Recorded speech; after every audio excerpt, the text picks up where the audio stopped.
Wal takum minkum ummatu yad'una ilal khair. Kalian semua harus bangkit. Siapapun sesuai dengan potensi kita. Seru umat pada kebaikan. Orang yang mungkar saja tidak rasa malu menyampaikan kemungkarannya. Harus bangkit. Qum fa'anzir. Agama ini pertanggungjawabannya setelah Anda pensiun masih ditunggu pertanggungjawaban Anda. Bahkan setelah Anda mati pertanggungjawabannya belum selesai. Ini agama. Kalau cerita jabatan Anda di dunia mungkin pertanggungjawabannya cepat selesai. Tapi kalau agama, jangankan setelah Anda pensiun, setelah Anda mati pun pertanggungjawaban Anda belum selesai. Setelah Anda kehilangan segalanya, pertanggungjawaban Anda belum selesai. Setelah Anda ditinggalkan kroni Anda, pertanggungjawaban Anda belum selesai. Ketika Anda tidak punya tempat lari di padang mahsyar, sekitarnya neraka, di situ Anda disidang dengan ketakutan, di situ Anda dihinakan, di situ kepala Anda ditukar dengan kepala binatang.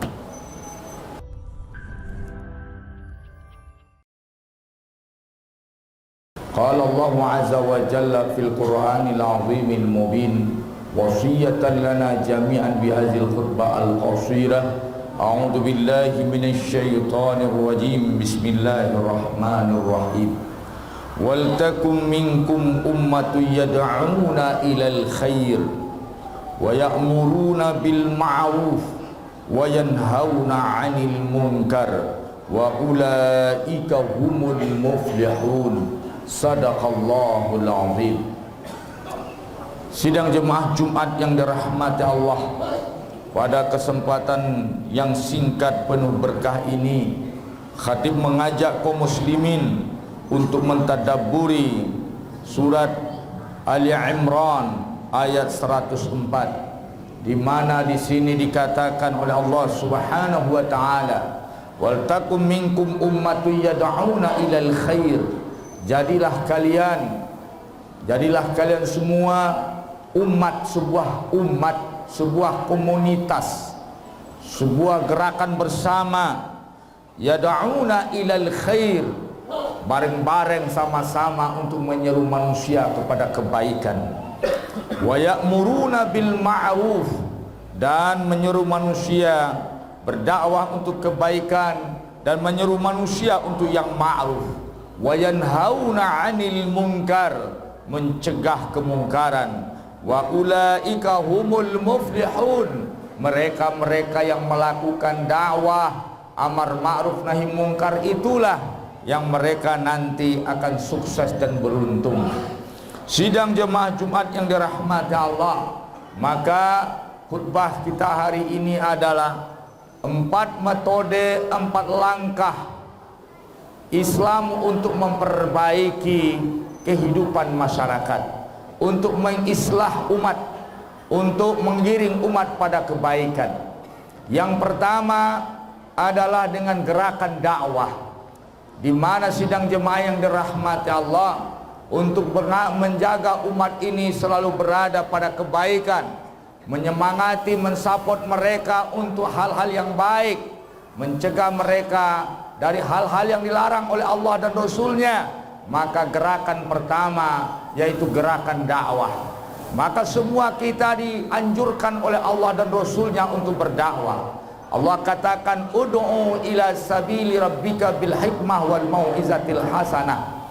Serulah oleh kalian mereka-mereka itu ke jalan Allah bil hikmah wa mau'izatil hasanah. Ini ada 4 metode, 4 langkah. Yang pertama dakwah, yang kedua perintah kepada yang ma'ruf, yang ketiga nahi mungkar, yang keempat al-jihadu fi sabilillah. Namun 4 perkara ini sering terjadi kesalahpahaman. Ketika orang bicara tentang nahi mungkar, maka dia mengatakan masa tidak hikmah.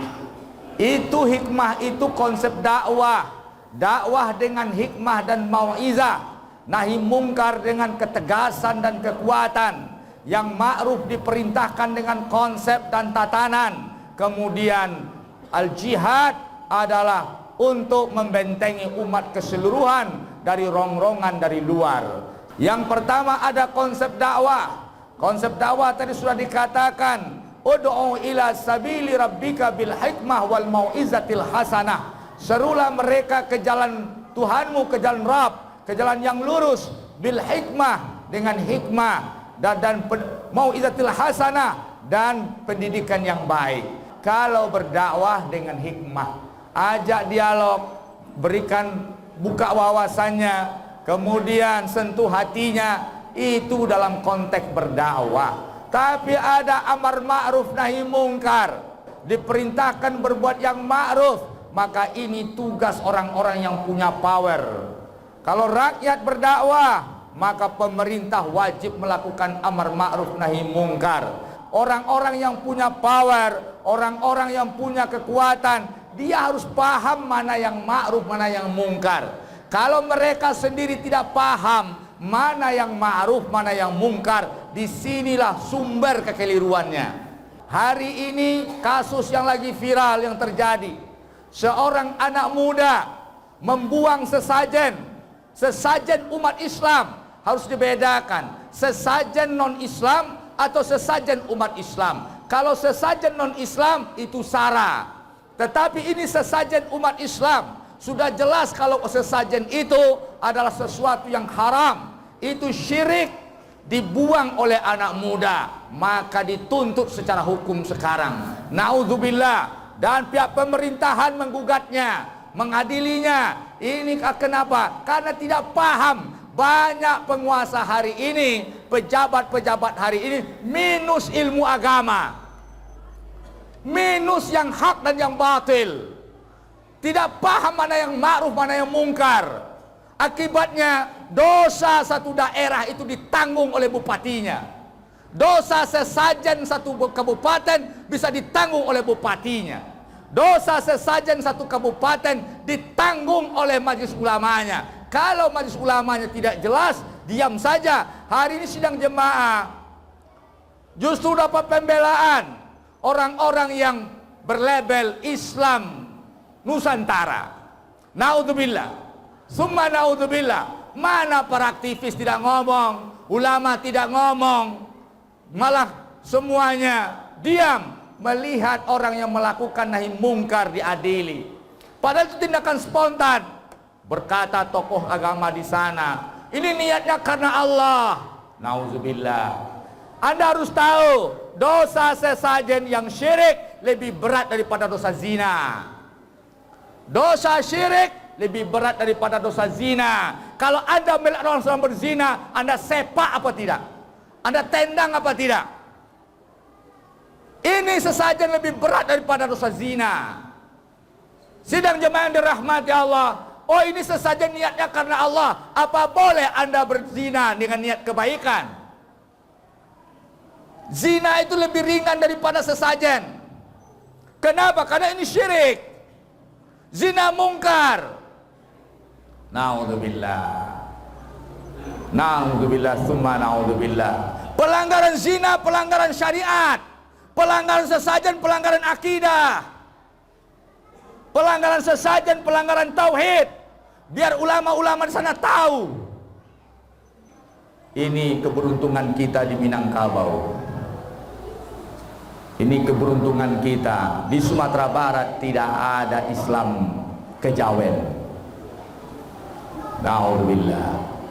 Sidang jemaah yang dirahmati Allah, justru yang seperti ini yang dianggap jahat. Saya tanya ulamanya, kalau bagaimana pendapat Anda ketika Ibrahim alaihissalam menumbangkan, menghancurkan berhala-berhala di tempat makbat istana? Kalau Anda hidup di zaman itu, berarti Anda bersama barisan Namrud.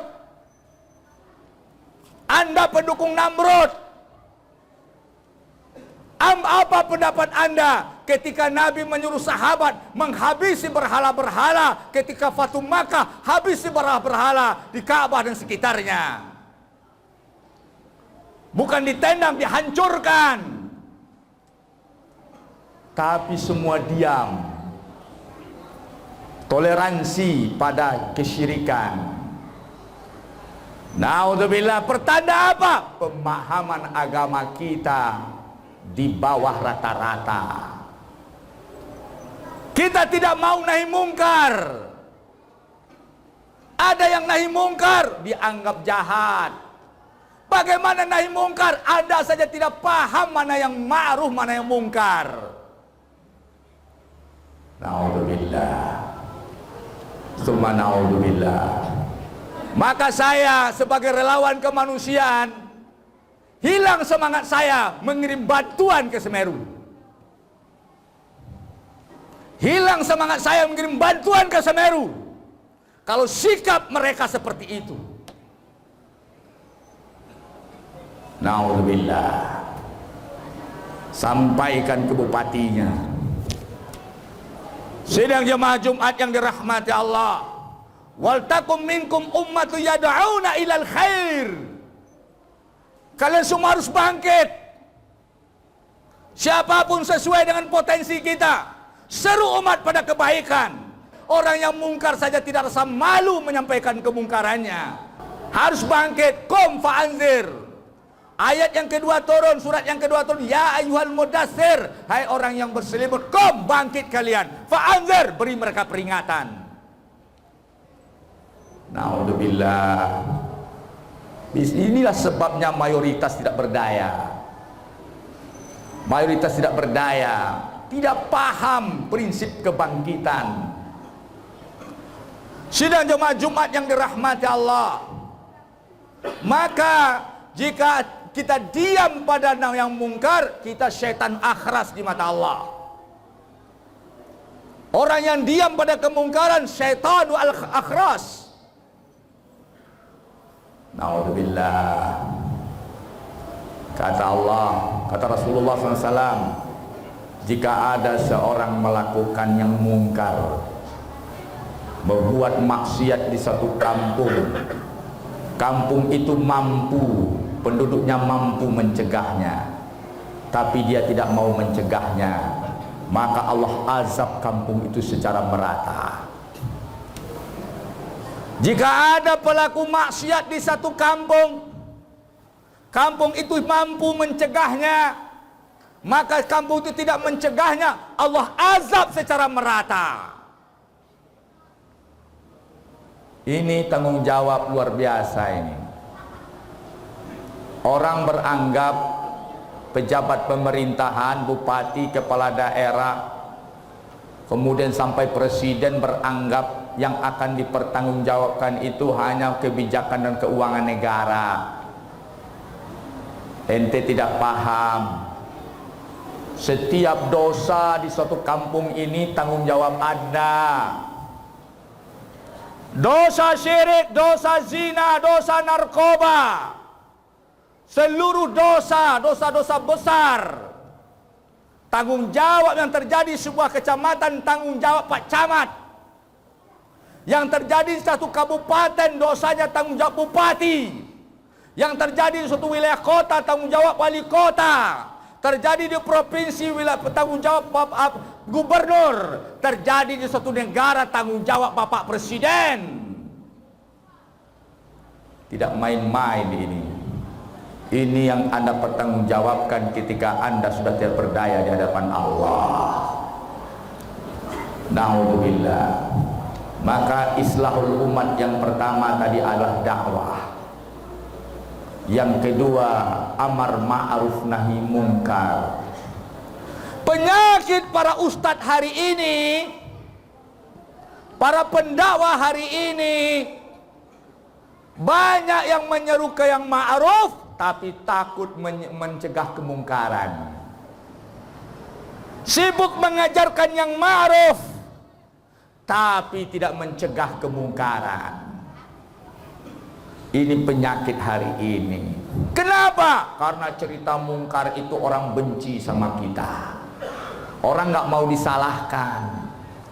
Tapi saya ingatkan para dai, nanti kata satu riwayat, ada orang yang diadili oleh Allah Subhanahu wa taala. Ketika diadilinya, ditunjuknya seseorang, zalamani ya Allah, orang itu telah menzalimi aku ya Allah. Kemudian ditanya, hadirkan orang itu, ditanya dia, kenapa dia menzalimi engkau? Aku ketika itu berbuat mungkar, melakukan dosa ini, dia ada di sisiku, tapi dia tidak mencegahku. Sidang jemaah ini dalil semua pihak yang kompeten untuk mencegah kemungkaran akan menerima dosa akibat kemungkaran orang lain. Naudzubillah. Bupati atau wali kota tidak pernah berzina, tidak pernah merasakan nikmatnya zina, tapi dia menanggung beban perzinaan di wilayah kekuasaannya. Naudzubillah. Para pendakwah, maka jelaskan kepada umat mana yang hak dan mana yang batil. Penyakitnya hari ini banyak yang ngajarin sholat duha, banyak yang ngajarin sholat tahajud, banyak cerita ma'ruf, tapi tidak berani mengatakan ini mungkar. Hei Pak Polisi, yang Anda tangkap bukan orang yang salah, katakan. Kalau Anda tangkap juga, Anda bersalah. Tidak ada yang mengatakan. Sehingga nanti Pak Polisi yang terlanjur menangkap orang yang tidak salah, diadili di hadapan Allah, dia menzolimi saya. Ustadz itu yang menzolimi saya, ya Allah. Kenapa? Karena saya salah tangkap, dia diam saja. Sidang jemaah yang dirahmati Allah, hati-hati, ini agama. Agama ini pertanggungjawabannya setelah Anda pensiun masih ditunggu pertanggungjawaban Anda. Bahkan setelah Anda mati pertanggungjawabannya belum selesai. Ini agama. Kalau cerita jabatan Anda di dunia, mungkin pertanggungjawabannya cepat selesai. Tapi kalau agama, jangankan setelah Anda pensiun, setelah Anda mati pun pertanggungjawaban Anda belum selesai. Setelah Anda kehilangan segalanya, pertanggungjawaban Anda belum selesai. Setelah Anda ditinggalkan kroni Anda, pertanggungjawaban Anda belum selesai. Ketika Anda tidak punya tempat lari di padang mahsyar, sekitarnya neraka, di situ Anda disidang dengan ketakutan, di situ Anda dihinakan, di situ kepala Anda ditukar dengan kepala binatang. Sidang jemaah Jumat yang dirahmati Allah, inilah salah satu kelemahan negeri kita hari ini.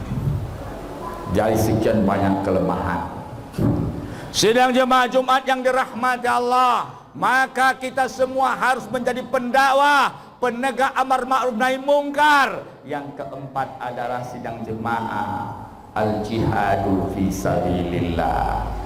Jihad itu teroris. Naudzubillah. Ngeri lagi pemahaman Anda ini. Kalau Anda anti jihad, berarti Anda anti surat Al-Anfal. Anda anti jihad, Anda kufur dengan surat At-Taubah. Anda kufur dengan seluruh surat yang turun di Madinah.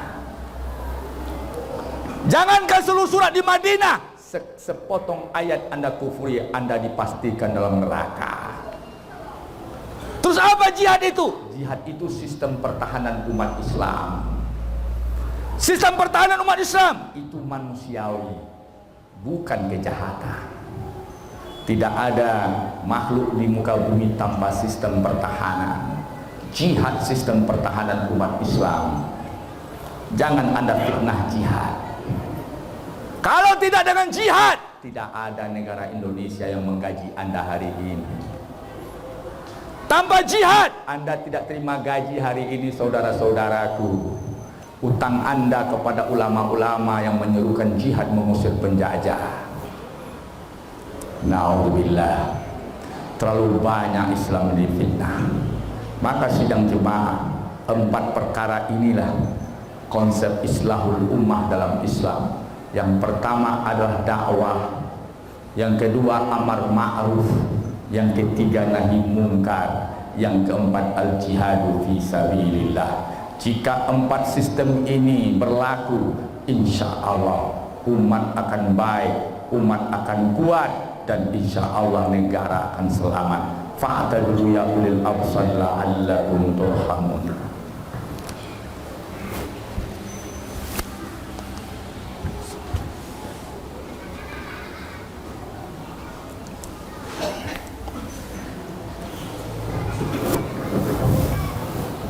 Alhamdulillahi Rabbil Alamin. wa bihi nasta'in ala umuri dunya waddin. Asyhadu an la ilaha illallah wahdahu la syarika lah wa nahnu nashhadu anna Muhammadan abduhu wa rasuluh. Ibadallah, usikum wa nafsi bittaqwallah, faqad fazal muttaqin. Qala Allah azza wa jalla fil Qur'anil azimil mubin. A'udzu billahi minasy syaithanir rajim. Bismillahirrahmanirrahim. Ihdinas siratal mustaqim, siratal ladzina an'amta 'alaihim ghairil maghdubi 'alaihim waladdallin. Amin. Ya Allah, tunjukkanlah kami siratal mustaqim, yaitu jalan orang-orang yang telah Kau beri kesuksesan para nabi sebelumnya, bukan jalan ghairu maghdubi 'alaihim. Bebaskan kami dari konsep kesalahan Yahudi, dari kesalahan pemahaman Yahudi dan kesalahan pemahaman Nasrani. Yahudi sombong dengan akalnya, kufur dengan kecerdasannya. Nasrani dalam ayat ini kufur dan dengan khurafat karena tidak berfungsinya kecerdasannya. Maka sidang jemaah yang dirahmati Allah, kejadian hari ini saya tetap mengatakan seluruh unsur yang mengadili pemuda yang melakukan nahi mungkar akan mendapat respon negatif, respon berbahaya dari Allah Subhanahu wa taala. Ulama-ulama yang diam tidak bicara menjelaskan hukum syiriknya sesajen. Harus ada muzakarah ulama, sesajen itu syirik apa tidak. Kedua, wajib dibuang apa tidak. Yang ketiga itu bahwasanya jika ada yang membuangnya sebuah amal ma'ruf atau amal mungkar.